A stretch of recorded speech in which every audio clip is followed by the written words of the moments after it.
So hello guys, welcome back. That was really weird. It seems like the initial server I had for OBS just died. Like it didn't go disconnect. It was just like, hey, we're gone, and it is what it is. But we are gonna be getting into our next match, which will be the grand final. So we're going back live just for this because we want to see what the grand finals is gonna be all about, and it will be PH versus Vietnam here and now. Zerg versus Protoss yet again has been our matchup of choice for today. And I've been Dax, and joining me tonight has been the biggest of all brains, the intellectual himself, Mr. Oreo, doing such a good job alongside. It's like, I'm learning so much. I'm like, I wish I was this such a good player in StarCraft. Just be thankful you're learning it from me instead of learning it from 1,000 hours of wasted ladder games. Yes, I don't think it's good for my sanity because even a single game already hurts me. I'm just like, why do I do this? Why am I like You this? and me Why both. why didn't I not micro this one right? The only thing I can do is press storm, and that is how I win. Because apparently I know where to storm properly, but then I see I'm still on 2 base, and my opponent is on 4, and I'm just like, smart. It's streamed. It's streamed. No, no worries. No match He's saying history. no match history. He always says that. He always says that. It always says no match history, please. So what's that? I know it's because of build orders and stuff, right? Yeah, it's usually you do it in customs so that other people can't scout you before a tournament. Because often what you do in tournament is you look at your opponent's match history to see what builds they do. Mhm. Like that way you can see if a Protoss cannon rushes every PvZ or he proxy 4 gates every PvZ. Whereas with you, if you hide match history in customs, you can't see that if you're doing practice. But Yeah. for tournament, it doesn't matter. We're streaming it. And it's like, hey, this is happening. This is pretty much what's going on. But at least it's just like you don't know exactly the build order in a way, but then it gets worse because I release replay, so it doesn't even matter. It's just even Yeah, worse. It's like you guys do want to see all the replay packs of every single tournament I've ever hosted or organized or casted here on this channel. Just type in exclamation point SC replay packs and Ransom I'll die, a bunch of quarantined, and a bunch of other things that do show up. So we are also showing now our map pool, which is going to be a best of 5. We got Zen First, Eternal Empire, Everdream, Nightshade, and Simulacrum in order. And the funny thing is, Nuks was just like, hey, I'm going to pick the map that I'll probably lose in to get it out of the way. And speaking of out of the way, we're going to get in the way, we're going to get into the game, and let's get into game number 1. yeah. The top right, my good friend and practice partner, that I think is going to be a really big Zerg coming into the next few months of StarCraft. It's Nuks. His bullets on the bottom left. This guy has been on a rampage, that's for sure, as we have seen him on the stream. He's on that yellow Protoss, looking to make a name for himself yet again here in the Ally Weekly. It is Miss Fanta or Thuoclao.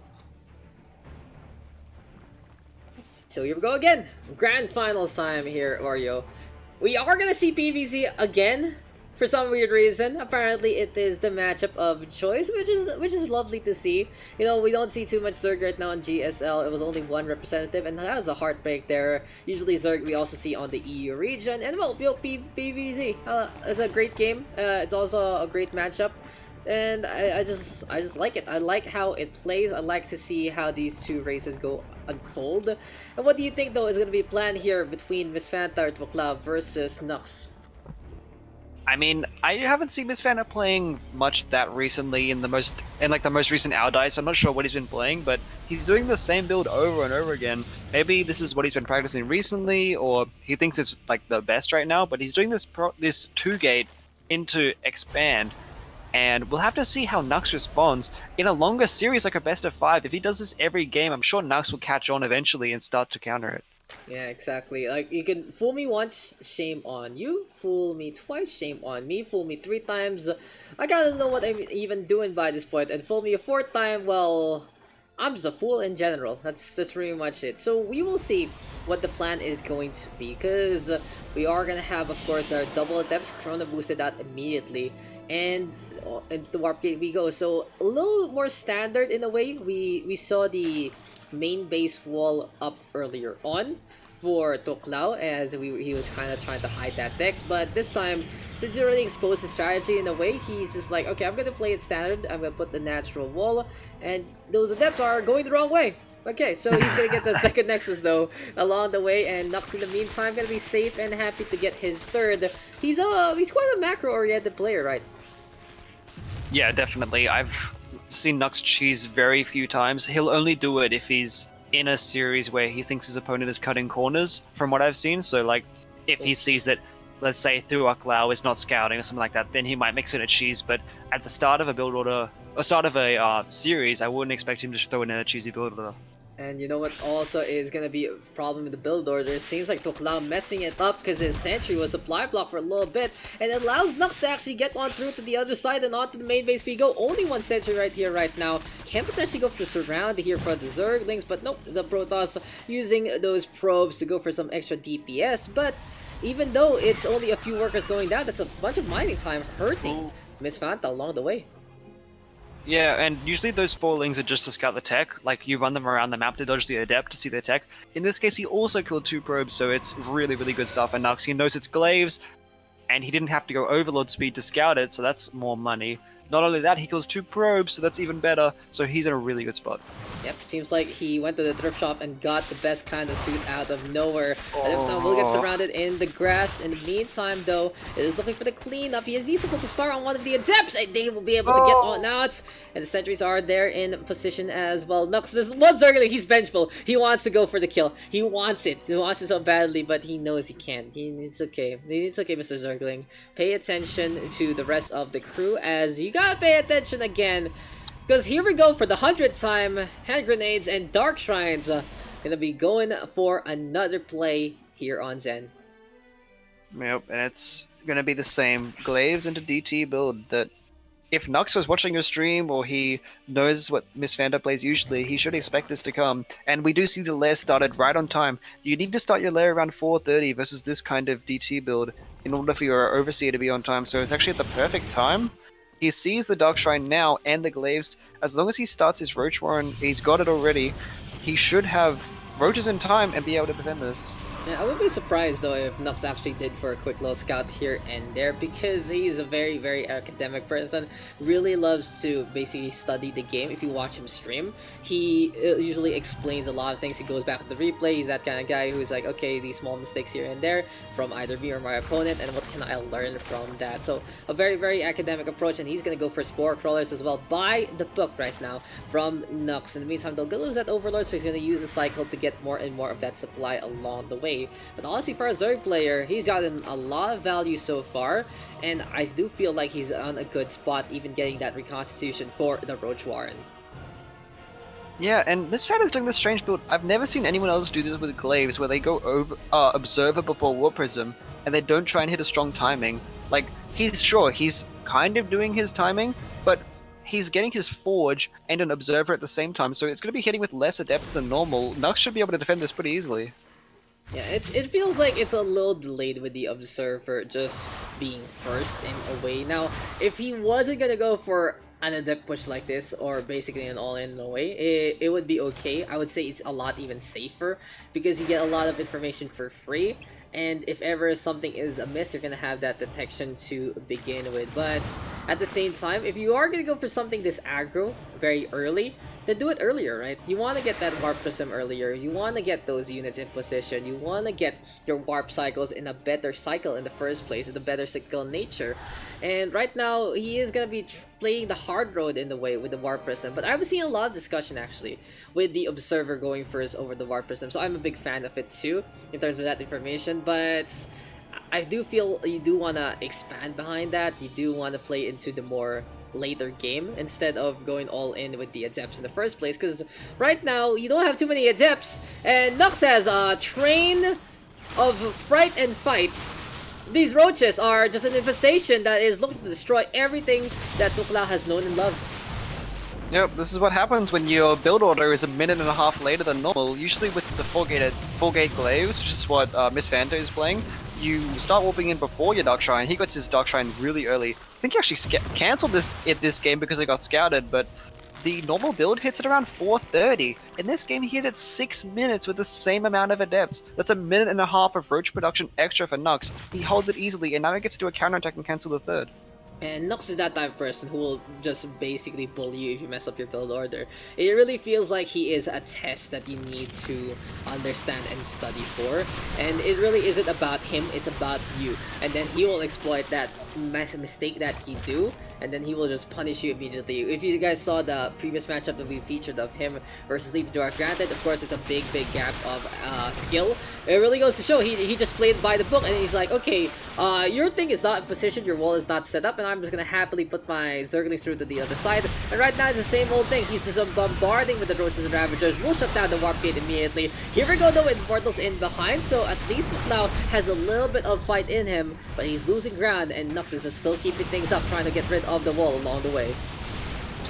Yeah, I'm not really a big fan of this push. He doesn't lose that many roaches, but the main goal of Nux should have been to sit outside and deny the third and drone up, but he actually overextends and loses a lot of armies, so there might be a strong counterattack from Miss Fanta coming.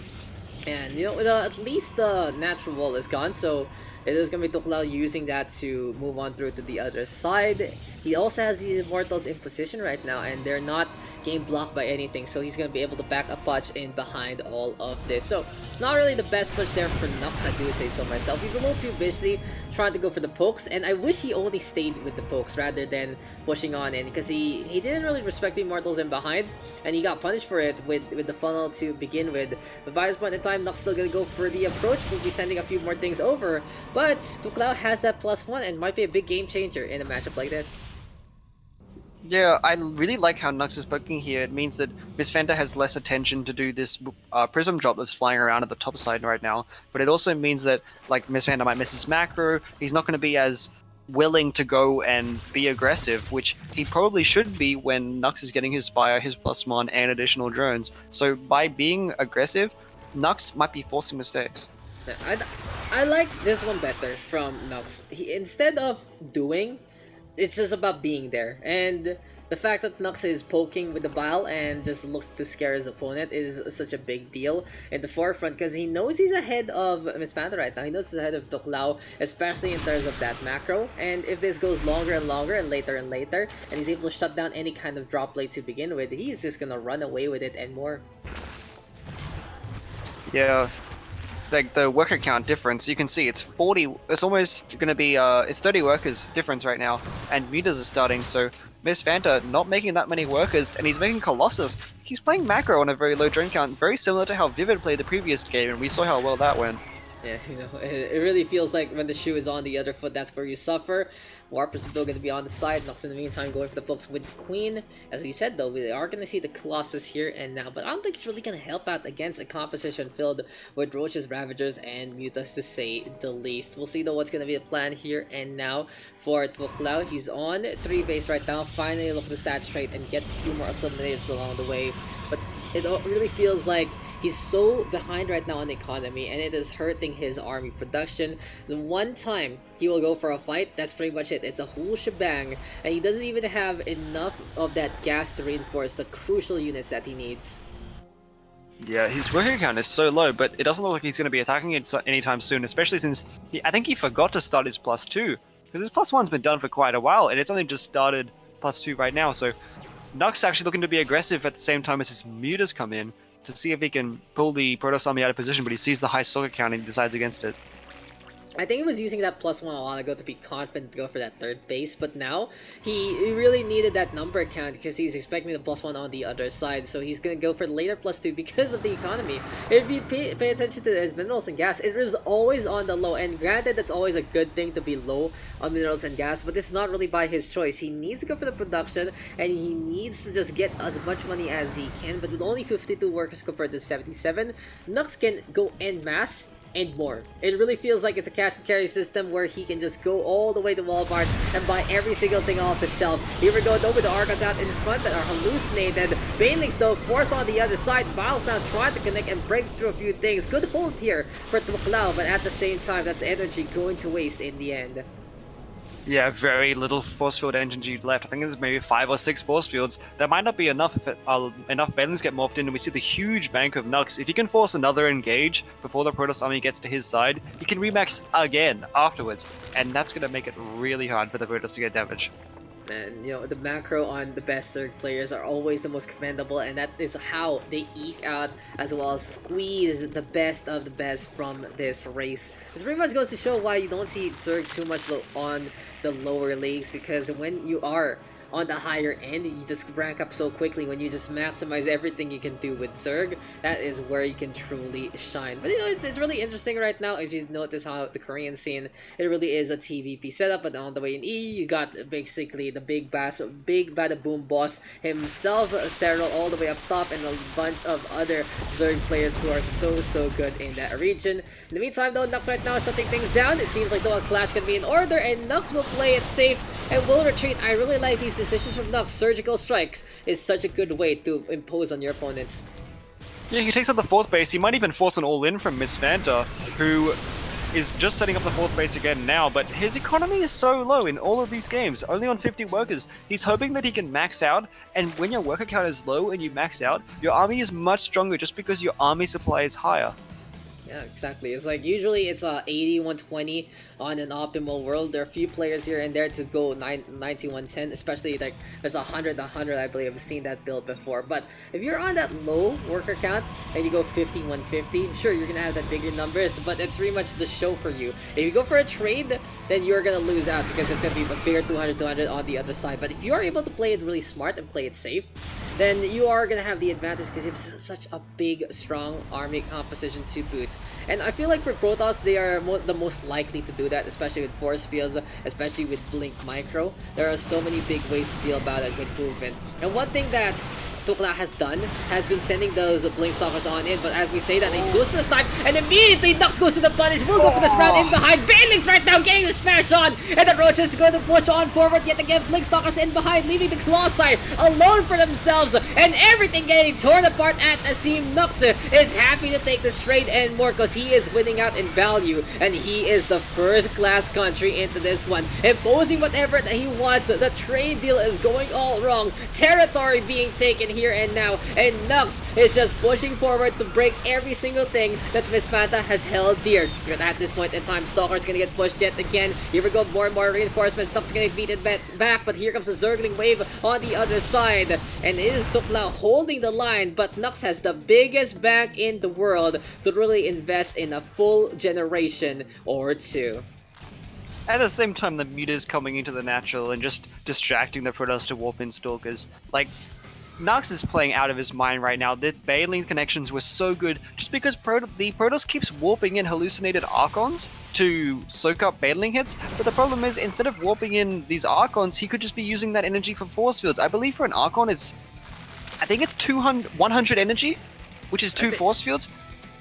I think they're usually at 100 energy mark, and as we say, use hallucination, but you don't go for the force field. You could have used that time to actually shut things down, especially with thermal lance on the board. But as we say that, as Fanta tried to protect with that 1 Colossus, but 18 probes have gone down already. Everything is getting torn apart immediately. And have you ever just gotten a Lego set and see it fall down? That's pretty much what these probes look like. Crack on the floor. Please don't step up in it though, it's very dangerous. Zods though beating them back yet again, but honestly it doesn't matter. Nuks going for another remax. Here we go with the Stalkers going for the blink on in, and that is where Thuoclao made a mistake there. He went for the aggressive blink earlier on to get rid of an Overlord, and he has got surrounded. He got punished, and he is now the all-in situation with a piss-poor army that is basically not gonna get much besides this hatchery. Here comes the aggression though from the Stalkers, but Nuks is now concentrating everything he has, and the acid being spewed yet again. It's such a good cleaning product here, and now Corruptor's up in the sky.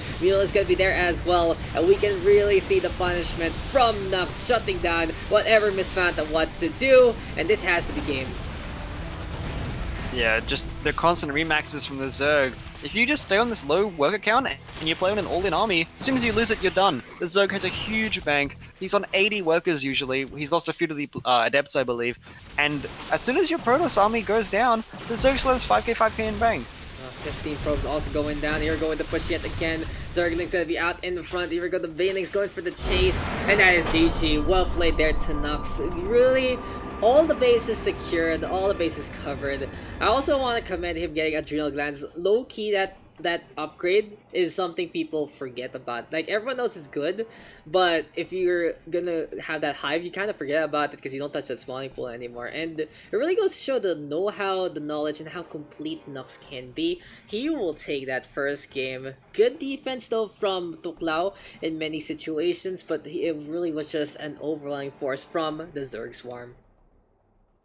Yeah, the adrenal glands upgrade, that like you said, it's so important in ZVP. As soon as the lings get +3 and adrenal, buildings just melt. It's actually comical. It's the same in Brood War. I'm not sure if you've ever seen a Brood War Zergling attacking a Oh, building. I The love building them. just instantly dies. It's hilarious, and it's almost the same thing in StarCraft 2 when you have these Ling Bane squads going around to bases, which is what happened at the end there.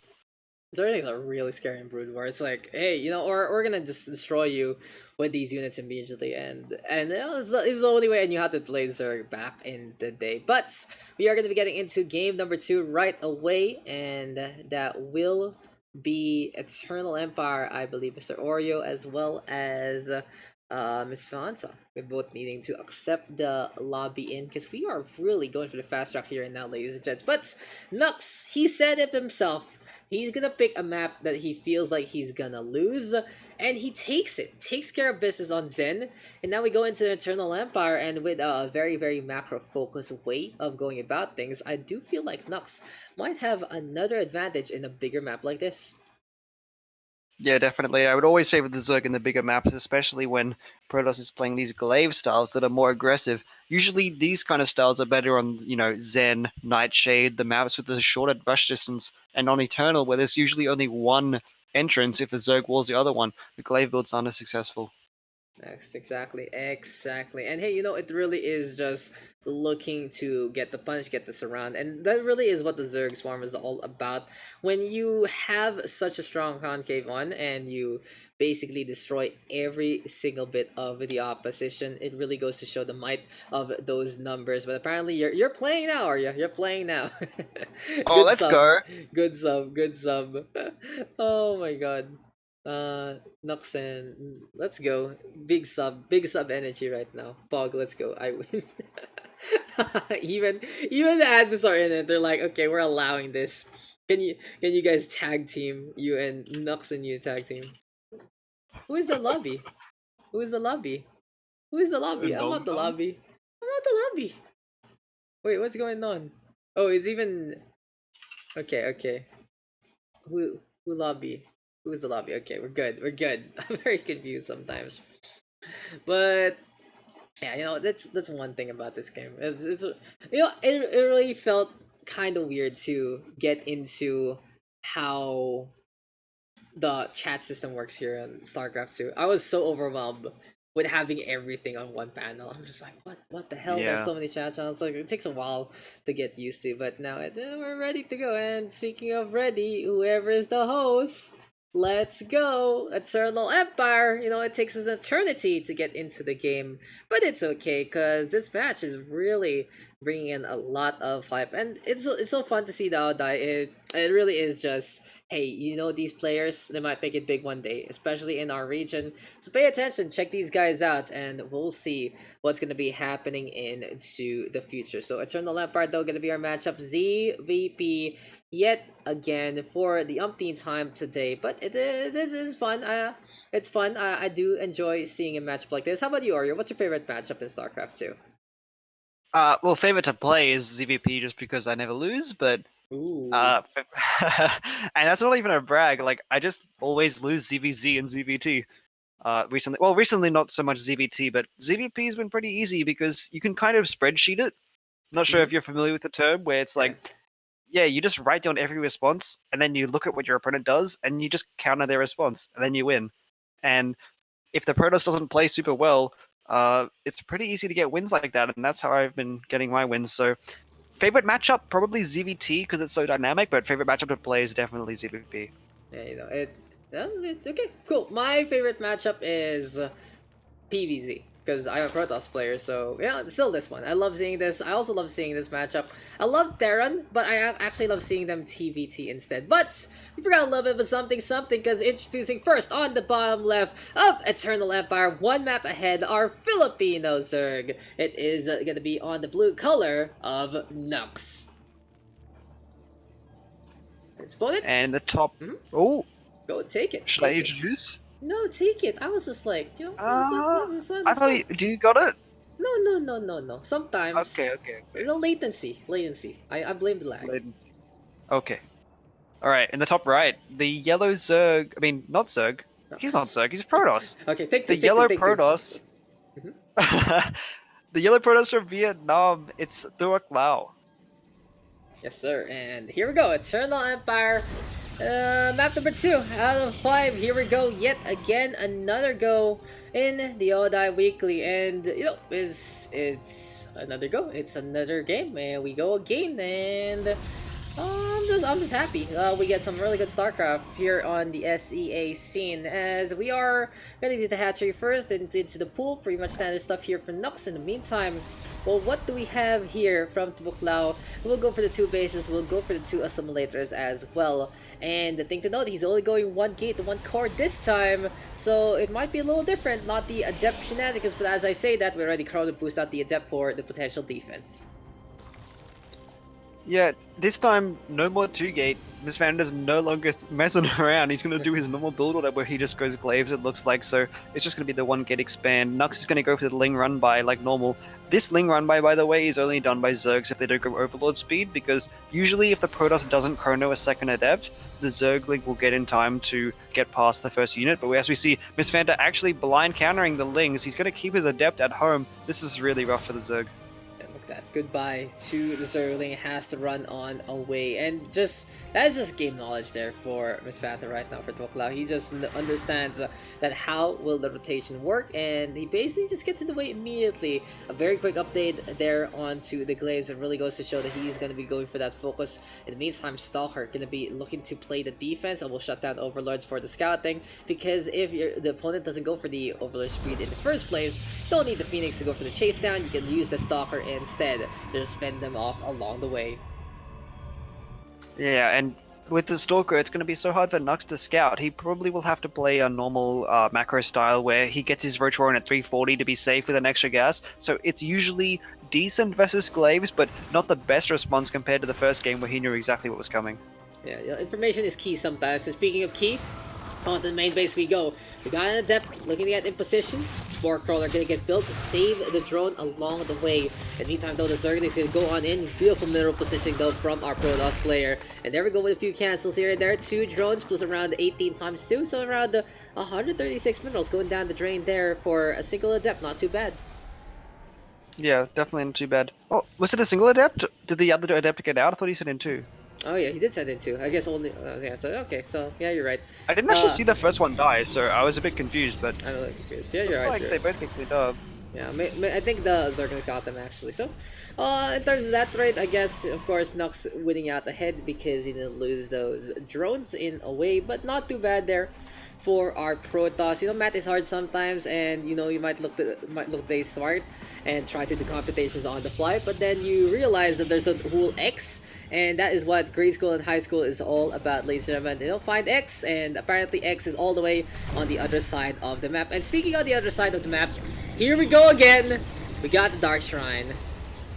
Except this time, it's completely different. Every single time, Miss Fan has been going for Glaives into DT, where you expect the later DTs. This time, it's just going to be the DT drop right away, and Nux's Lair and Spores are actually not going to be in time for the DTs. Oh, actually, he's warping in Adepts instead of DTs, but he's got no Glaives. Am I wrong? No, he's got Glaives. I'm stupid. No, I mean, it's really interesting he went for that.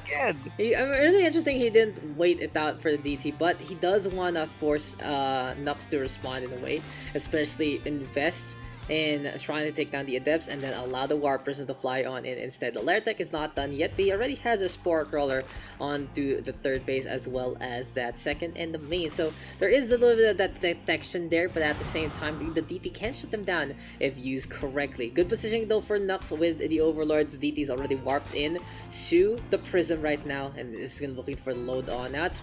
Here we go though with a potential rotate from Nux, and with the Lair online, it's just going to be all about getting getting that. Oh, what a surround! What a surround there from Nuks. Good proactivity. 1 DT will go down immediately. In the meantime, Adept's going for that third base. Really good game knowledge here from Nuks, but Miss Fanta still going in for the hurt. Can the Queen actually get the Warpers? A little bit of greed there. Shades to run on away, but well played there for our Zerg to defend. I think he actually cancelled the third base of the Protoss at the same time, so it's really, really looking good for Nux. He can just hold the drone key now. Like, usually in these situations, it looks like the Zerg might be behind because his worker count is lower, but as I said before, there's no more pressure, so the Zerg can just drone for free. Yeah, it's like, we'll stay behind for so short, because for the Zerg, you have more hatcheries, you can get a bigger burst. Sure, the Protoss can go for production from those Nexus points, but it pales in comparison to the sudden influx of units. And well, for the Zerg player, he can do that for both the economy as well as the army. And right now, Nux is looking to run away with it. He has these 3 bases up and running. He is going to be looking to go for harassment with roaches as well after fending off that incoming approach there. Well played, honestly. Just love this round. I love seeing the drone surrounds perfectly done. It's really hard, I think, right, to actually micro that properly. Well, not really. You just select all your drones and right-click on the spore. Ah, I see. Okay, never mind. You know, I'm giving too much credit. Okay. Yeah. You know, it's perfect circle. Okay, I was just like, that looks nice. That looks absolutely great. And by this point in time, we are just gonna be seeing what Miss Fanta is going to be up to here. Still get to protect this third base, but as you said, there's no pressure right now, and Nux can do whatever the hell he wants.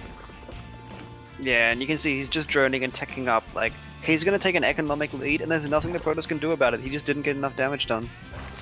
Yeah, here we go, though. We'll be going for the Evo Chamber as well as the Baneling Nest right now here for Nux to try and add things up on in terms of pressure. Bully Stalker, though, in behind here for Thuoclao. And he at least is trying to set things up for this third base in just a bit. So Sentries, Immortals, Stalkers, Archons, a pretty bulky composition here for our Protoss in terms of his choice. Yeah, the Blink Stalkers is usually the counter to the Mutas, which are what the Zerg does after a glaive build, because Mutas are best when there's no Stargate already, so the Protoss can't make Phoenix, which is a natural counter. So usually you make Mutas versus glaives, so a lot of Protosses automatically go Blink after glaives to counter the Mutas, but then the Zergs counter the Blink by not making Mutas at all, which is what Nux is doing, so knowing his opponent and playing really well here.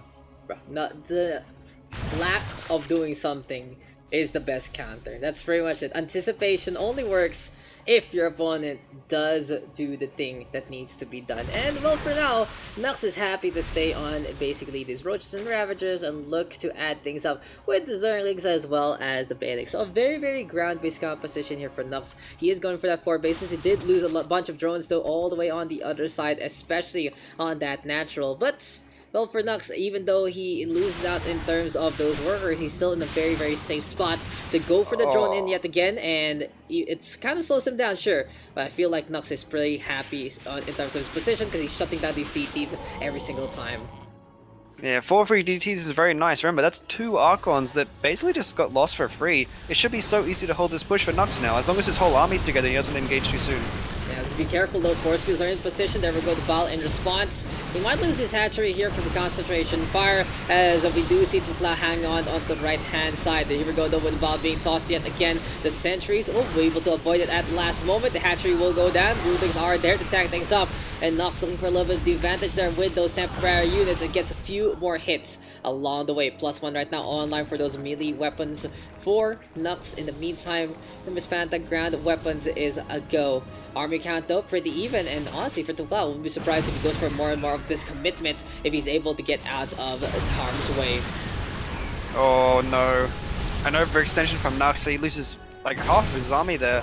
The problem with the Protoss army is it's Blink Stalker base, so it doesn't exponentially grow in value like the Zerg army, where Banelings, more and more Banelings becomes better and better. More and more Stalkers is kind of like, yeah, it's sort of better, but not really. And like that would not be the case if the Protoss was warping in Archons, but he's just making Stalkers on 3 base. So the Zerg losing his 4th isn't that bad if he can hold on, but losing a lot of army there means he can't go for the counterattack. Yeah, just be very careful, and he can't be too ambitious. Even though the Blink Stalkers, they're kind of solo units, they're just like plus ones in terms of your army. As you said, it's not as exponential as hey, you get this many banelings, you have more value in a way. But there's one thing that Blink Stalkers can do, and it is literally blink. And with the Blink Stalker, you are able to put things out of position if they go for an overextension, as we saw there from Nuks. Luckily though, he's very disciplined in a way to not fully commit in that manner. And in the end, he is going to be able to take the army count lead by this point. Only 60 workers though on both sides in terms of their work count. Wouldn't be surprised if Nux adds that on. But for now, he's going to be looking to get more and more. We'll be going for a Spire here and now. He's going to get that hatchery as well to make sure he has a 5th ready to go. And for Nux, it might be a big investment to go for a huge killing blow into the near future. Yeah, he's gonna get the Spire for the Corruptors because he's anticipating the Colossus. And I'm still undecided on whether the Zerg should go for Corruptors at these kind of situations, or whether it's better just to max out on the Ravager Bane and try and attack before there's a big Colossus count. But Nux choosing to go for the Corruptor route versus the Colossus. Might be a little dangerous because he's playing against Blink Stalker, but if the Colossus do come, sure, it is going to be free hits here and there. So we'll see what the plan is going to be for Nux. They're losing drones again. It's ridiculous what's happening here. There's so much harassment from Thuoclao taking the lead right now. And just the proactivity going to be forcing Nux to actually go on the offset instead. He's had enough of all the harassment. He's going to go for the push, but Thuoclao is already in position onto the ramp. And with Thermal Lance ready to go, whatever Colossi he has going to be very helpful, but he doesn't have one of those harass apps of yet. Yeah, Nux is staying on a really low drone count just because he knows his opponent has no 4th base, and he's scared of, you see he checks it just now, he's scared of a push from his opponent, and he doesn't want to be caught off guard with a high drone count and not enough units, so he's going to keep pressuring the Protoss and not allowing him to take a 4th base until the Protoss overcommits to a push. Yeah, like almost 130 supply. It's pretty interesting to see from Nux, who usually we expect on the 80 worker count. Here we go though with Ball being thrown out yet again. It's in the meantime, Robobay gonna get the movement speed upgrade just to make that a little better on that regard. But hey, Stalkers again into the front line, and here for Miss Fanta, looking to make such a critical mask of these units and look to make sure that the micro is absolutely on point in a more fair world. Yeah, it's kind of funny how usually on the 80 worker count your plan is, oh yeah, I'm going to contain him, and then as soon as he moves across, I'll attack and then remax.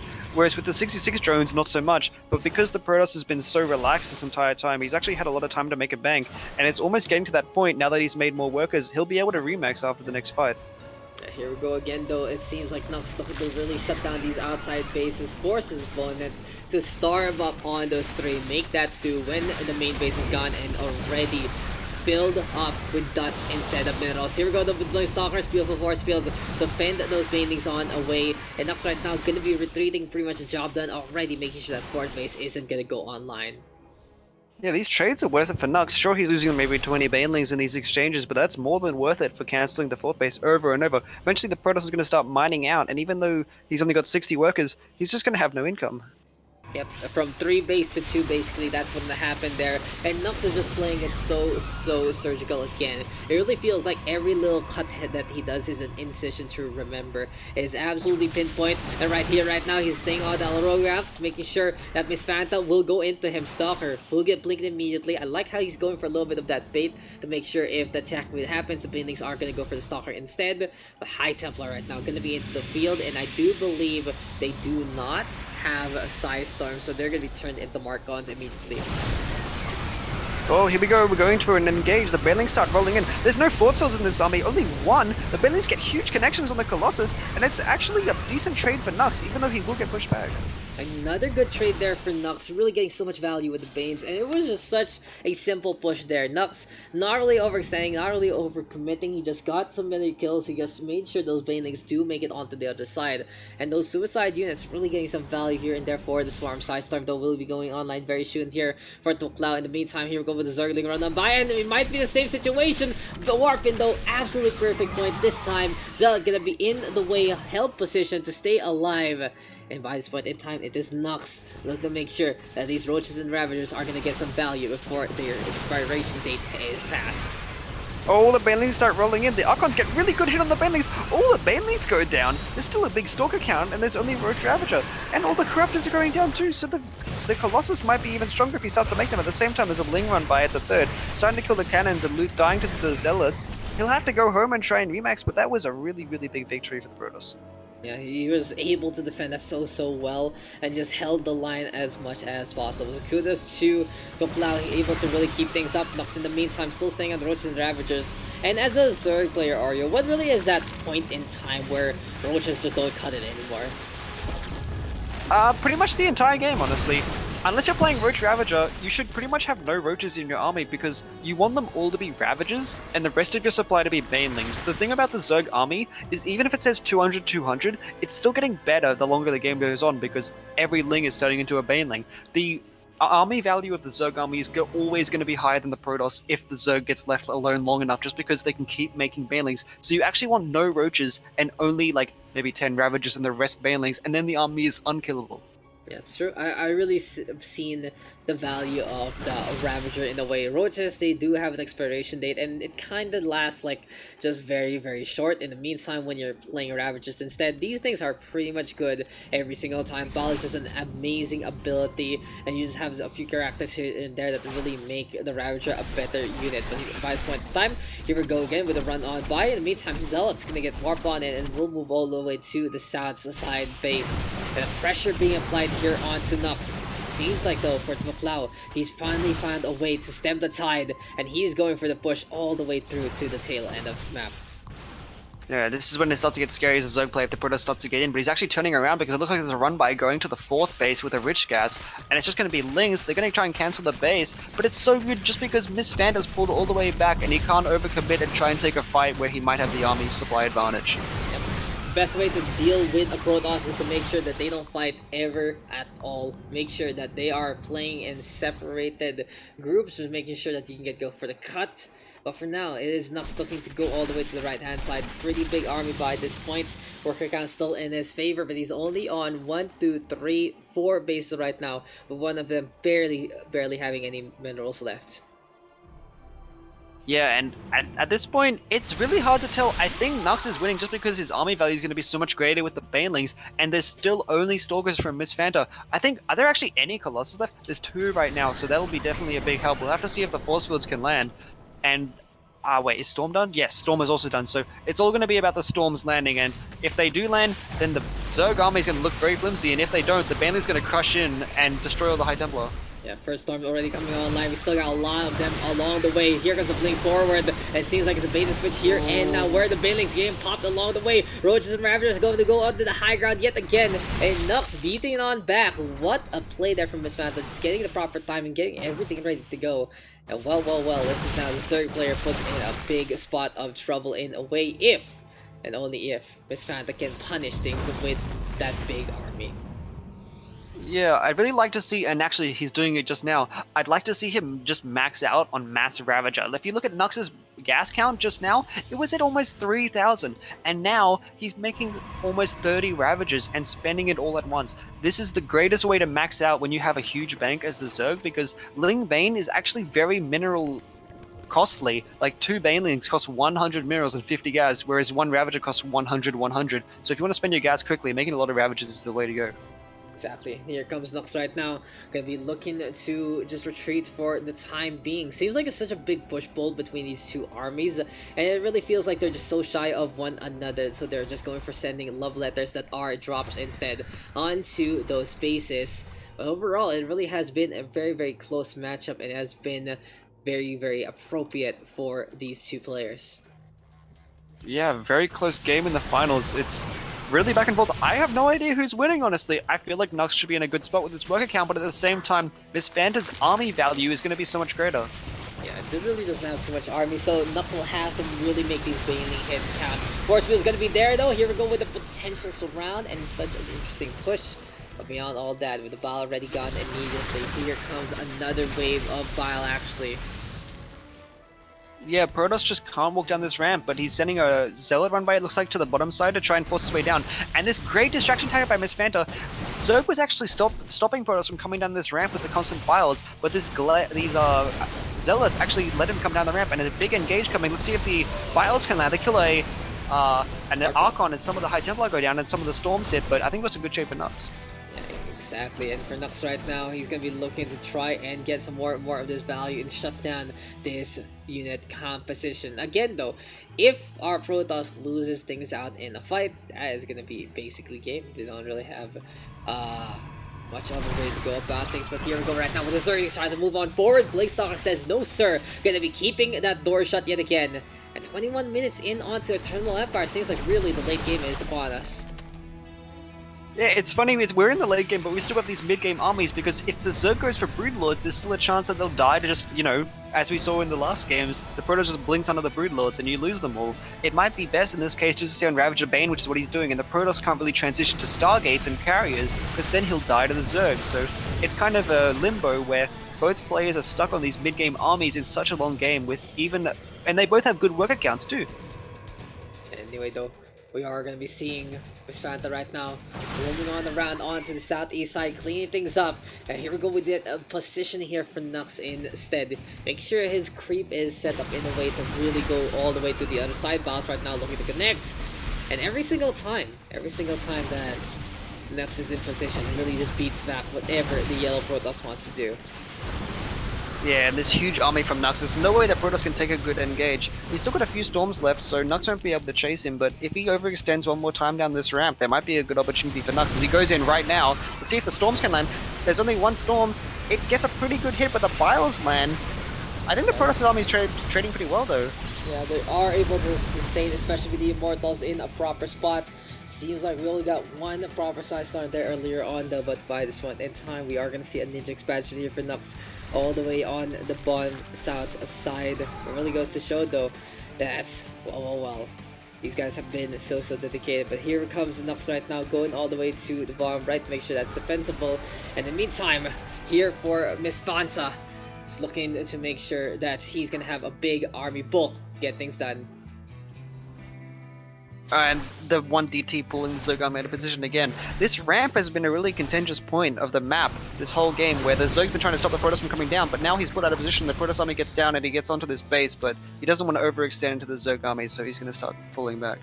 Yeah, every single time the yellow Protoss actually drops down, that is an opportunity for Nux to really go for the push, to really go for the attack there and then. But they are both playing it safe in the way. Miss Fanta pretty much ahead in the army count. Here we go to Bailey, so going for the push all forward. Gets a few tags here and there. Splash damage bad. Ravagers are going to be in front as well. And here comes the funnel. Sidestorm though, forcing the Ravagers to retreat. And that's just the goal marker that Miss Fanta is looking for. Playing forward to get the punch. Broodlord in behind here and now for Nux. And GG is called! Miss Fanta with a decisive victory onto the fight. Went for the push full yet again. Good distraction, good call. And that is going to be now our series tied up 1-1. Yeah, very close game. The only thing I would have wanted Nux to do in that case was to make some investors, because once you start fungling the Stalkers and biling them, not only they can't blink because fungal stops blink, but the biles connect freely on the Colossus and Stalkers and you just get huge damage done.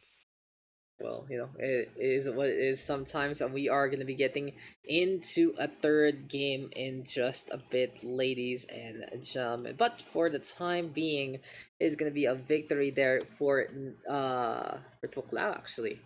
Really tying things up, and well, as Orio's been saying, just how everything has unfolded, it really goes to show that the Protoss able to play a little better, even though it was a very tough situation in many regards. But our next map, ladies and gents, will be Everdream. I believe we're just making sure that all our admins are set up and ready to go into this game. And yeah, Everdream gonna be map number 3.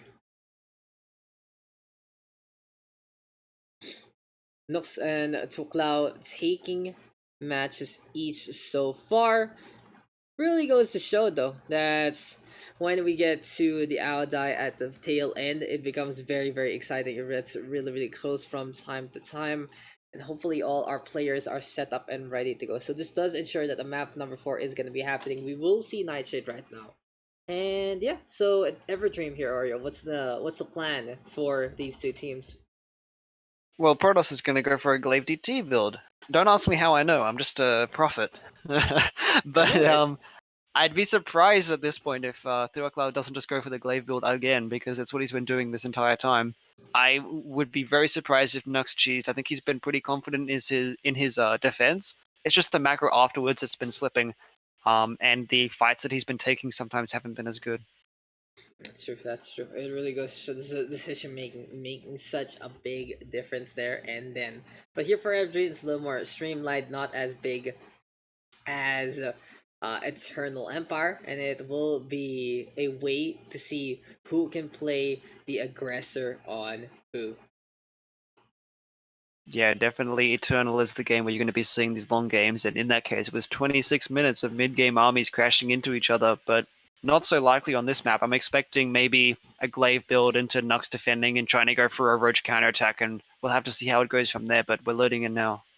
I can't wait to see how this match is gonna go for a shorter kind of game, because we got like a 20-minute marker there on Eternal Empire. Both sides gonna push pull, and it really goes to show they have a lot of that know how to do such a kind of style. But in the meantime, I love to see what kind of aggression both our Zerg player as well as our Protoss player can bring to the table. It's gonna be a very, very interesting dynamic into a matchup like this. But anyway, let's go into game number 3.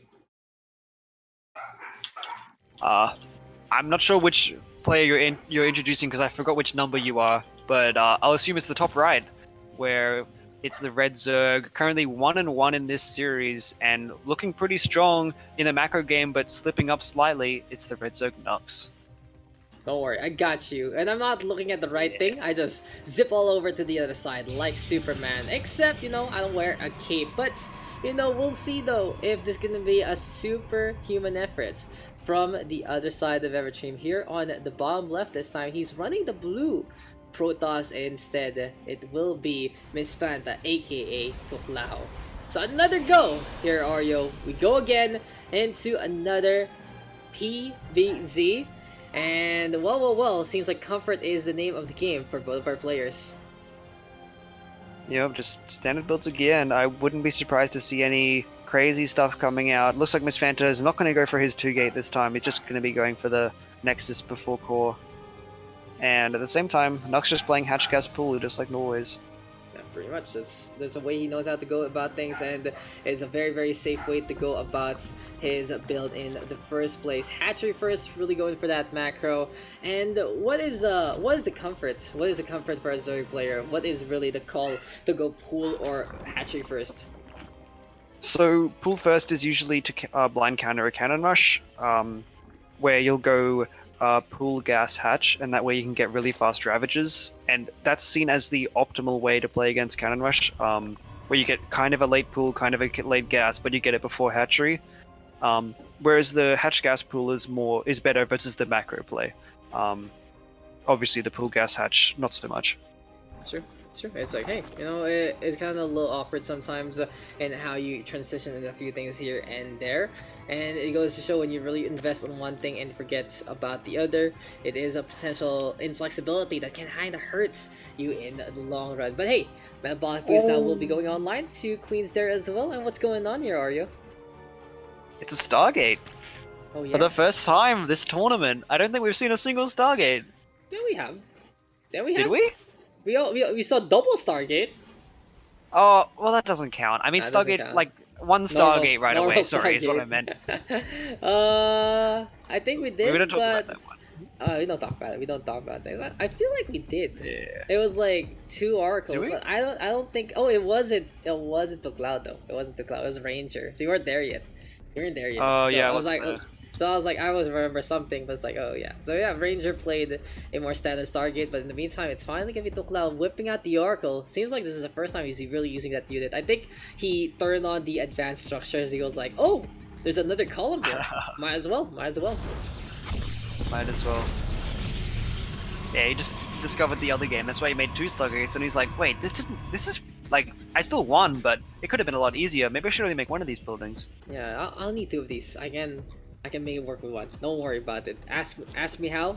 Check out my DVD, that kind of thing. For only $4.99, you're gonna get all the instructions on how to transition from 2 Stargates to 1 on the next game, or get your money back. But for the time being, Warp Gate researcher being brought along here by Thuoclao. Phoenix though will be spotted immediately by Nuks. And the thing about Stargates, it's really easy to scout it actually, because you can see the model of what's being built inside the Stargate itself. Yep, and because he sees the Phoenix building, he knows that that it was an Oracle first, because obviously if it had been a Phoenix first, all his overlords would be dead. So he knows to put his queens in position at the natural and only loses 2 drones in total. Very good defense on the first Oracle. Good spot there by Nuks, looking to really go for that crease spread, and that's one thing he's just so consistent at. He is covering this floor with all the purple goop in the world, and it really feels like this guy knows how to basically use a coloring book, because if you check out that minimap, yeah, it's very, very clean on the low ground. Yeah, definitely. Oh, and interestingly, it looks like Thuoclao might be going for an Archon drop this game with the Twilight and Robo started around the same time. I know he likes Glaive, so I don't want to count it out just yet, but I'm pretty sure this is going to be a very standard macro play from Thuoclao, which is completely different to what we've been seeing so far. I wouldn't be surprised if he does go for the Archon drop, because he's basically been doing it in a way with the Dark Templar Archon instead. But by this point in time, there we go with the Templar Archives being built, and it seems like everything is going to be going that way, as you said. Nux in the meantime, though, losing Overlords yet again. The harassment here from the Phoenix as well as the Oracle, keeping an eye out on things. And in the meantime, Nux is already going for a potential siege onto that main wall. Yeah, perfect response here from Nux. Oh, and he gets into the main base. This is huge. If he can break through the wall, there's only going to be Templar warped in. He can't even warp in Archons. Oh my goodness, I can't believe he let him in. He's going to lose so many probes. Love is an open door, and Nux right now loving the opening made by himself. Really done there. Now going for a few hits along the way, running on by to the main base. There we go with this roundup with the pylons, and a good blockade actually putting things on its notice. So the Zerglings have to run on away, go all the way to the south side. The Adepts giving chase, and what response there from Miss Fanta, but Nux gains some really substantial damage. He doesn't go for the pylon of all things. He would keep things up and go for the middle line instead. All about harassment here, and now and the cleanup is there by our Lost player, and he's hitting his Nexus. What are we doing here? Yeah, pretty interesting.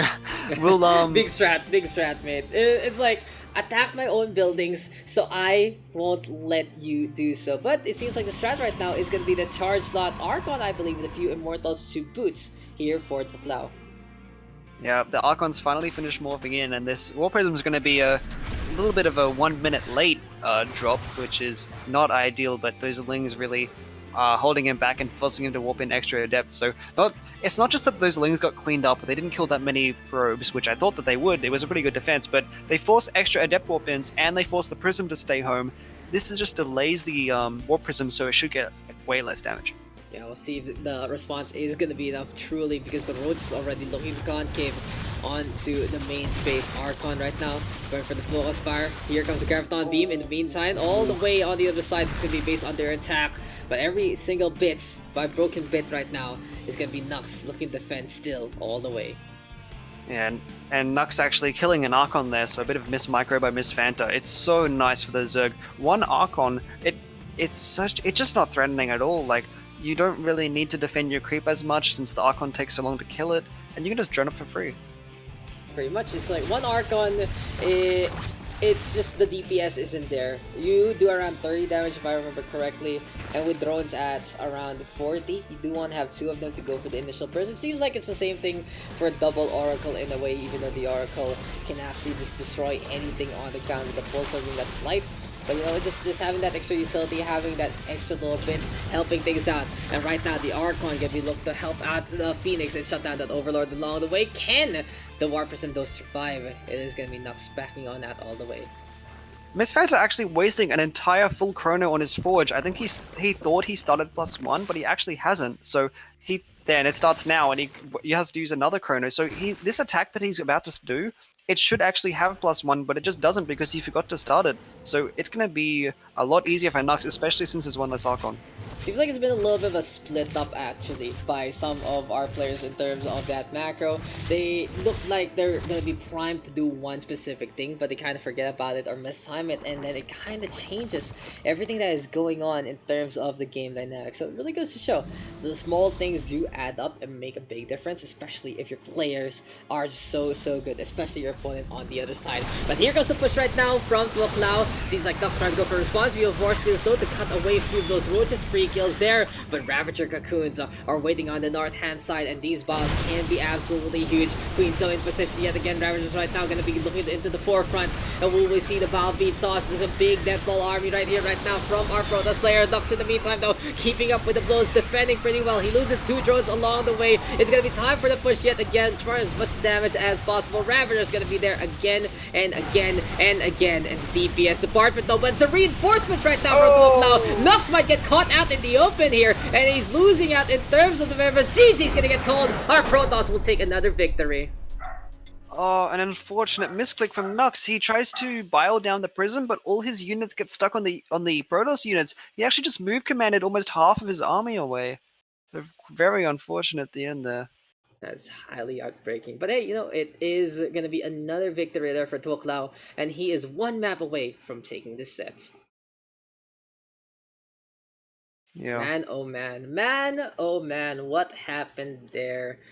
The Ravagers looked to be the saving grace, but then the Warp Prism went for another cycle, and Thuoclao impressing with a more standard setup. What do you think? Has that been just saving strats for the tournament, basically? Has who, sorry? Like Thuoclao whipping out the more standard stuff. Is he just they just save all those strats to be ready to really face off and take the crown here in the Odd Eye Weekly, mate? It's possible. I think it's probably he's been doing the same build every single time. So what would you expect? Probably the same build again, and then he does this crazy, just completely standard macro play to try and throw off his opponent. I would be thrown off by it. I would be expecting a Glavel in, and maybe Nux was too, which is why he didn't manage to defend there in the end. Yeah, I'm very impressed by how Thuoclao has handled things, and it really goes to show he's not just a one-trick pony. He knows what he's doing. He knows to actually play as well as can be, and right now he is just 1 map away from victory. But let's look at those maps and look into what is our 4th map for this one. And that will be Eternal Empire and Everdream being taken by Thuoclao, which leads to Nightshade right now for him to have a 2-1 advantage. The question here is, can Nux actually take this to force out a map number 5? He started things off strong on Zen. He said it himself, this is the map that I'm going to lose, but apparently he's losing on everything besides that first map. But hey, both of our players are ready to go. Nightshade gonna be our matchup yet again. Gonna be our map itself one more time. And we thought about Nightshade before, but the aggression gonna be very interesting as we get into the game. Alright, so we have Swan in the top left, down 1-2, and on his last legs in this tournament, it's the Red Zerg Nux. And his opponents on the bottom right, who has been on a rampage so far. He has been on point and more. It really feels like he's going to be bringing a whole new level here in the Odd Eye Weekly, especially changing from one strats to every single one. It's our blue Protoss, Miss Fanta or Thuoclao. What a macro game so far in terms of those past 2 games. Eternal Empire, it was a slog and a half, that's for sure, but it really was just the attrition as well as the show of force going in favor of the Protoss. And on the last map there on Everdream, what an attack actually. It really looked like Nux could have defended there with so many of those Ravagers, but then the Warp Prism just bringing in so many more of those reinforcements, just breaking the hopes and the dreams of the Zerg player. But Nux cannot feel bad about anything. He's going to go for the hatchery first. He's going to be looking to get that spawning pool in just a bit as well. And he is going to stick on with a macro focus.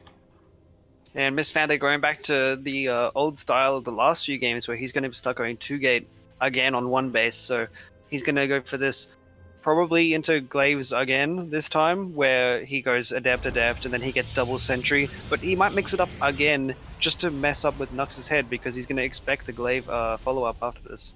I mean, he is up by one map right now, so he basically has a map to give if ever. So if he doesn't really have too much practice on Nightshade, I wouldn't be surprised if he does whip out a few other sneaky strategies to say the least. But I'm trying to remember who actually picked up this map and in terms of that order. And well, on Nightshade, as we talked about before, that wall needs to be very careful, and it seems like Thuoclao is already on it by setting up those 2 buildings in front, and will be double pumping up these adepts along the way. Oh, and the Stargate, so we haven't actually seen this from Thuoclao now so far, where he goes 2-gate and then gets the Stargate, so it's going to be a lot harder for Nux to try and scout, because in the past he's been relying on this Ling run by, which is basically impossible versus the double gate, since 1, you need all your Lings at home to defend the Adepts, and 2, there's going to be Adepts at the Protoss' base, so you can't even run by. Yeah, it's gonna be ridiculous. So how much pressure, honestly, Thuoclao can set up. And he puts a probe in front to make sure that there is gonna be no run by to begin with. Here we go though with scouts immediately on the other side. The Shade's gonna be getting in position. Well, trouble is on the home front, going for a few books here and there. The Queen quite tanky though. And the Creep Trooper is actually the target. Can they actually get that one down? Not gonna happen. Now Star Step to get on away. In the meantime, there's gonna be Stalker there trying to protect everything. A little bit of surround in position. But overall, this is still Thuoclao holding steadfast in many ways, but the Stalker might actually fall, running on away from the 2 Zerglings. In the meantime, only one Adept making through to the other side, and as I say that, it seems like Thuoclao from hero to 0 immediately gonna happen. Look at this chase on to the Stalker. Eventually though, it gets shields in time, but what a surround, what a stop, and it seems like here on Nightshade, it's going a little better for our Zerg player. And Nux is just going to start Ling flatting off of 20 workers, and I really like this because Miss Vanta just lost his Adepts. He has no scouting. He doesn't know that there's going to be an all-in. He's getting a shield battery just for safety, but these Lings all get in. I think this is just game over. This is game over, man. This is game over, except this Adept is in position with the shield battery. Nux has to make a decision. What's the plan here? He has to kill something immediately, and the Oracle gonna be there as well. I said that really weird, Oracle. Rock and roll right there, but it is gonna be time for the Pulsar Beam to rock those bodies and break those Zerglings. I wish he went for the run on into the main base instead with all those Lings. He's trying to face off against the Adept with the shield battery. Kinda way too tanky sometimes for a few Zerglings getting some DPS on. Yeah, and Nux actually deciding it would be better to drone up behind this, and I really feel like he could have broken them there, as if, like, as you said, he just went straight into the main base and ignored the Adepts by the shield battery. Like, there was no warp gate, he couldn't warp Adepts in his main base. And if he noticed that Stargate with the 1 pylon, if he shuts that down in time, no Oracle would actually kill him. It is 12 kills on that Oracle, shutting down basically single-handedly. That's offense there, with the help, of course, though, with the defense of the Adept. But in the meantime, there's a Zergling running on by and running on away. And I feel like for Nux, he was kind of had a gimme there.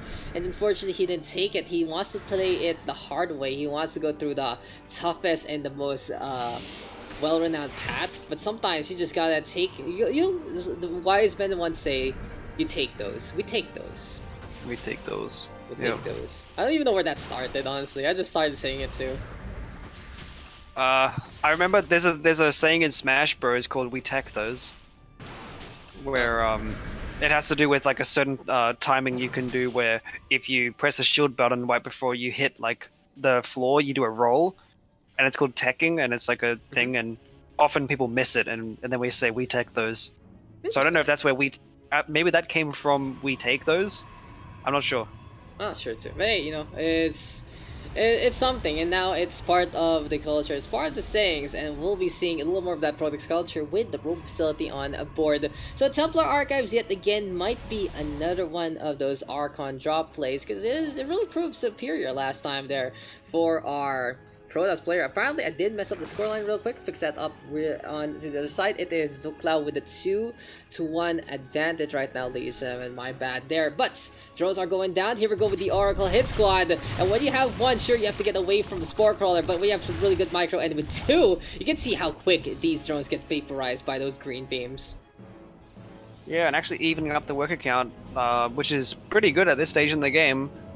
This is where Zerg would want to be overtaking, as we do see 12 workers actually finishing right now, so he's going to be a little bit more ahead since he got a bit of damage done with the early link pressure, so we're going to have to see how the Archon drop does across the other side of the map. A little false hope there, Oreo. You're just giving him the Protoss a little bit like, I'm keeping up Yeah. the macro, and surprise, here comes the burst of drones. Cause for Nuks, he's feeling very, very secure about his position. He doesn't really need to go for the aggression besides all these links, cause he knows his opponent is just trying to get a little more tech, trying to figure out what to do onto this game, and just hanging back like all Protoss says too. In the meantime, though, charge can be coming online. Here we go with the Warp Prism already loaded in with 2 Archons for Bear. And well, we'll see if Thuoclao can actually handle this micro. It's gonna be a little different though to see how this one's gonna unfold, because Nuks does have the biggest army, has a few roaches here and there, gonna be looking to make sure that they get protection. But here comes the Archons right now, going for the zaps. One of these roaches is gonna be into the forefront. Here comes the rest of the crew. They're going to get brought on in as well, and now it's time to get on away. Job done already by the 2 Archons. Yeah, and at the same time, Miss Fand actually went into the main base with the Oracles and lost all of them to Queen, so a little victory for Nux there. And it's kind of interesting that he went for Overlord speed and then just didn't even use his Overlord to scout, but he still had a really good response for the Archon drop. I feel like he just doesn't want to bring things out because of those Phoenixes. It's a little too dangerous, even with Overlord speed. If I remember correctly, they do still outspeed because they are very, very fast jet planes that move around. So, in the end, though, third base now being taken here by our Protoss player. Going to be looking to expand as much as possible. Sentry's going to be into the front line as well. And yeah, Force Field is going to be a big reckoning. Overextension, though. My name is Miss Fanta, and that's 200 gas going down the drain. Yeah, not just 200 gas, but that's 2 sentries that aren't going to be building up the force fields for when Protoss wants to push. So in the future, that could even be 8 less force fields. That's true. All the way up to that entry, when you warp them a lot earlier, you're going to have a full bar ready to go. Charge, though, coming online already here for Thuoclao, but it seems like this is your standard Nux game where he goes ahead and he takes the lead, comes ahead as far as possible. Yep, and a big attack. Nux smelling blood, thinking that he has a huge lead in this game, which I would say he does, as the +1 for Protoss has only just started. Usually at this point you'd expect it to be finished, but the delay from the Lings and focusing on the 3 Oracle micro delayed his build a bit, so we'll have to see if Nux can come in here versus the force fields. And here comes Nux, though, looking to try and go for the push. Wants to get to punish onto this third base. Force Fields gonna be in position, sure, but the Roaches and the Ravagers are still holding the line. Bal gonna be in behind, split up the army, though, to try and get on the way and get a few stragglers along to this route. And Nux, though, keeping things up. Thuoclao with the charge slots. Here comes the push yet again with the reinforcements, and with the Zerglings going for this round, it is gonna be forcing the Immortal Micro, but the numbers are just a little too overwhelming, and Nux is looking to force out a map number 5. Can he do it? Can he bust things down? Here we go with the warp cycle, though, but the advantage completely in favor of our Zerg player so far. And right now, Nux learning from his mistakes from the previous game. He's gonna be playing it safe, breaking down the wall just bit by broken bit to make sure his units are in position, to make sure the defense is gonna happen. And with the Bile flying on in yet again, this is pretty much Nux looking for game, set, and match for this 4th map. Yeah, just a beautiful engage by Nux, not getting caught out by the force fields at all, and then coming around to swing around when the Protoss army gets out of position on the top side of the ramp there, so very, very good engage. GG is called. Nux with a proper push, with the proper victory, and we are all tied up, ladies and gentlemen. How did we even get to this point? We are gonna go into a map number 5 really, really shortly, and well played to our 2 grand finalists, but well played to Nux there, just able to dominate with such a really strong macro game. Yeah, very, very, very cool. I love how after he just knew from his position in the game, even after this Ling run by kind of muddled the water, that his defense of the Oracles and the Archon drop was good enough that he could pull off a move like this. I think I would guess that he only did this because he managed to kill all the Oracles. Usually the Oracles mean that you can't do a push like this because Oracles are really, really good versus Ravagers in these kind of situations. But he lost all of them, so I guess that means that he's allowed to push. Yeah, there you go. And we are going to go into our maps real quick, as we are all tied up 2-2. Nux taking maps 1 and 4, Thuoclao taking maps 2 and 3. What a clutch there though from Nuks, making sure he doesn't buckle under pressure, and he takes Nightshade by such a good degree. And now we are going to go into our 5th map. It's pretty standard, it will be Simulacrum. And overall, this map pool has really brought in the more stable approach from our two players. They are always looking to play into something a little more proper, especially, which is surprising for Thuoclao because he was bringing in a very different flavor earlier on. Nux in the meantime happy to just oblige and play the macro game, and it has really led into some really big fights in all of these maps. Yeah, this map has been pretty good so far for the macro games, just because the third base is so hard to attack into. And yeah, the ramps just make it that force fields are so strong, so the Zerg can't run up, and then Biles are so strong, so the Protoss can't run up, and you get into these stalemates where the game usually goes to a fourth base with both sides. Yeah, truly. It really does turn into a big brawl in the middle sometimes, or at least on the low ground, and people just poking at each other, a little too afraid to commit, but in the end, someone has to give, and someone will take the win. Speaking of that one though, we are going to be getting into the game, and we'll be seeing who is going to be taking the crown here in the Aldai Weekly number 35. Yep, so in the top left, the Protoss player just down the last game, but still tied up overall. It's anyone's map at this point. It's the blue Protoss from Vietnam, Miss Fanta. Yeah. Thuoclao gonna be there on the top left, and here, all the way on the other side, the reigning champion in the PH scene, the one of the best Zerg players in the region, you can really say. He's been improving, he's been greater and greater, reaching better heights. And after clutching it out on map number 4, he is looking to get into a little more action and to take the crown here in the Alpha Weekly number 35 on this 5th map on Simulacrum. It is our red Zerg, Nuks.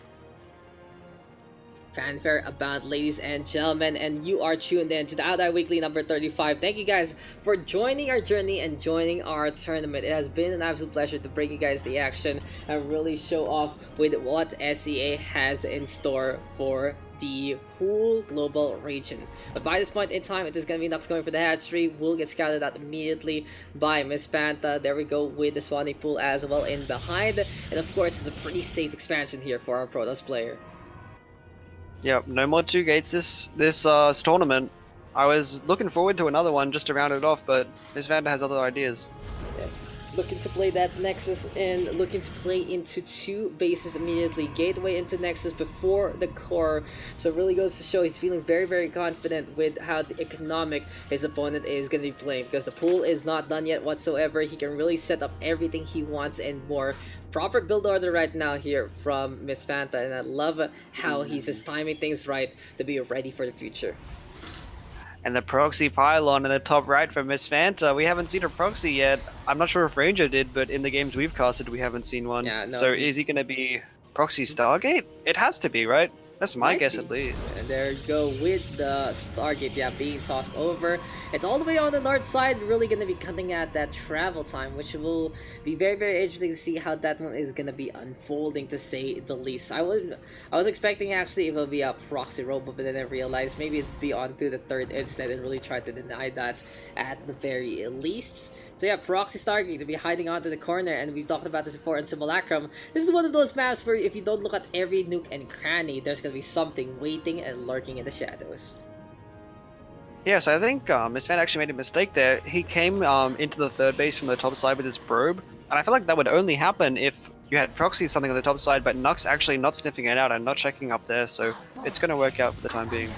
Yeah, it's just a little bit of that mistake. It's a little bit of a fact that you just gloss over, and well, not really the biggest deal right now if Nux isn't able to capitalize on that information. Speaking of Nux though, flying on around, if he does get the main base, he might be thinking, what's going on here? Where are the tech structures to begin with?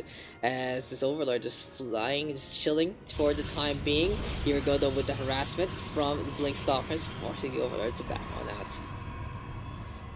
Yeah, and he did see the pylon in the main was extremely late, but the oracle's actually come into the natural, and there is no spore here, so Nox actually has no idea. There's only 1 queen here, so he should... Oh, 2 queens maybe. He shouldn't lose that many drones. As 3 go down, this is a fine defense for a proxy Stargate. Yeah, finding a way to get on back, really the creep helping out in the first place. And we've said this before and I'll say it again, Nux is known to future-proof things. He is ready to go for any kind of situation, and while getting in the way, but putting even just the flooring to begin with, really going to show really helpful there in that endeavor. In the meantime though, we are gonna get the tech structures we have been waiting for, a road facility as well as a Twilight Council yet into this game, really making sure that everything is fine and dandy before we commit even more. Yeah, so it's looking like it's just going to be the Archon drop again in this game. So far just the, what, 2-gate Glaives and the Archon drop build so far from Miss Fanta. Yeah, there's like Blink Stalkers here and there as well, but mostly into the later starts of one of those two builds. And speaking of build, well, it will be the Zergling building up his resume even more, spotting out the pylons, starting out the Stargates, and this will be a really good shutdown here for the red hand side. In the meantime though, Nexus again, 3 bases right now for Miss Fanta, looking to catch on up because he knows if Nux is able to run away with it, we'll just get a repeat of the last round. Yeah, and Miss Fanta playing so greedily here. Usually the Protoss will take their third base around 5:45 to 6 minutes with an Archon drop, since they don't have any ground units, but Miss Fanta's playing it so greedy and just trying to take the third base with no units and there no oracles at his home base, so this third base might get cancelled here. Yeah, it's gonna be looking for harass here and warp cycles though to try and get the defense on, but this is a little too overwhelming right now for Nuks, looking to destroy every single thing that he's known and loved so far. Anyway though, Oracle's now brought into the fold, might be able to get the cleanup here. It seems like they are going to be forcing the Zerglings to back on out, as this lone Zergling has been working really hard to down the pylon already, going for the pylon device.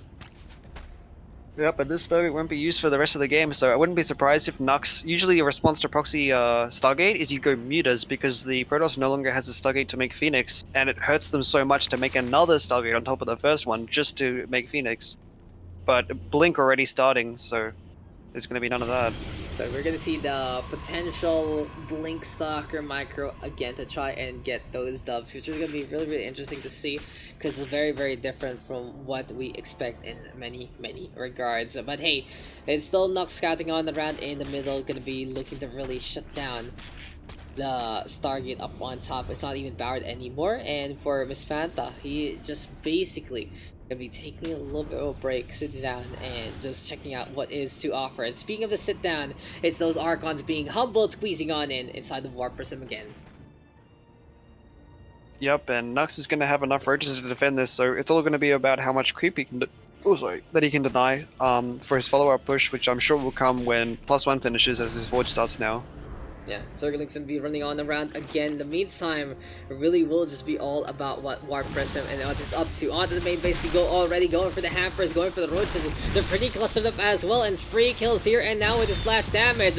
Really effectively done here by our Protoss player. Gonna be backing on now. The Prism will go down and is forced to recall instead, but the Archons with all shield HP, the moment it's gone, it will be the life of the Archon pretty much in a demise. Has to be heartbreaking though, all about that control right now between our between our two sides. Yeah, the issue with the Archon drop is it's so necessary just to keep the Zerg at home and stop them from counterattacking, so Nux has a window now where he can go and counterattack now that there's not a Prism for threatening to fly into his main base and warp in charge lots of the like. Yeah, so here goes the pressure though from the Oracles instead, flying on around as quickly as can be. 6 drones actually going down, good value there, just dancing away from that Spore Crawler, and well played indeed. It's something you can really note if you have 2 of those Oracles. You can really just out DPS so many Queens. Queens though with outrange instead, and 1 Oracle gonna go down, we'll get the second. Goodbye to the hit squad, but the Blink is now online and ready to go for our Stalkers. I wouldn't be surprised if Nux just pulls the trigger here and goes to fight. Usually the only things that can defend these kind of pushes is an Archon drop keeping you at home or Oracles to defend, so... But it looks like he's just going to stick around and the Spire is going to be finishing soon, since there's no Stargate to make Phoenix. I'm kind of surprised, honestly, with expecting him to actually go for the push there and then, but hey, seems like this is going to be a plan here and now.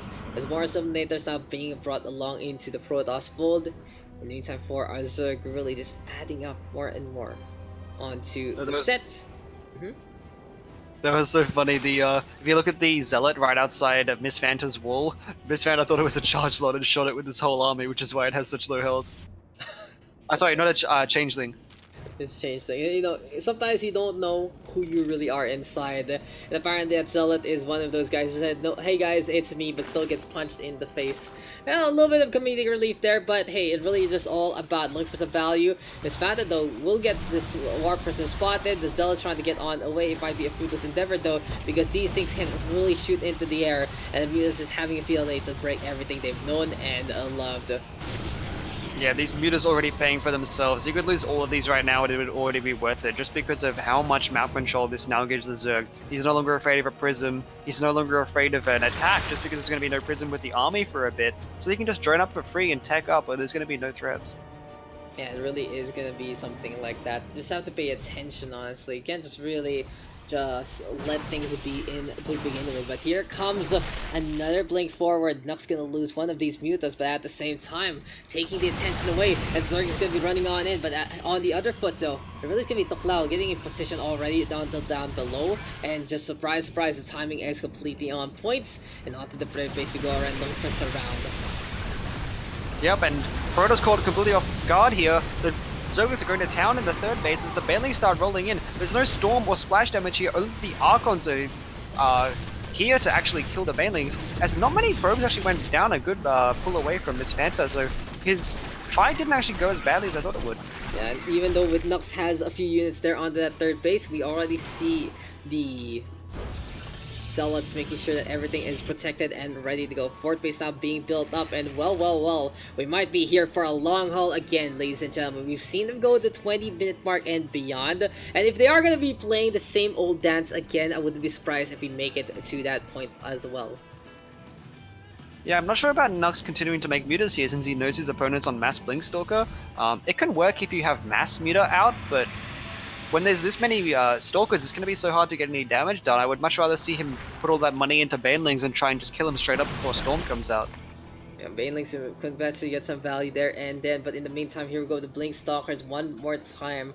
Well, the thing about Banelings though, if you are able to get the Blink backward, then you might be able to get some value, but here comes the Banelings right now instead, going into that middle line, trying to go for the cannon as well. Two probes have already gone down immediately. This third base will get torn apart at every single seam, every fiber, every thread, just getting torn apart here and there. It really feels like it is just such a cutting approach here from Nuks, and he's going for the battle to add things up. Look at the retreat though, all the way onto the other side, and well, another endeavor here from the Sudu players. Oh no though! Nuks will get caught in a rock and a hard place. Ravagers will go down, and overall a potential counterattack right now from our Protoss side. But the mutas at the same time killing all the workers in the main base. Now that the Protoss is out of position, he's actually going to go for an all-in. And he's got such a low probe count that he can't sustain this. If he loses his army, that's it.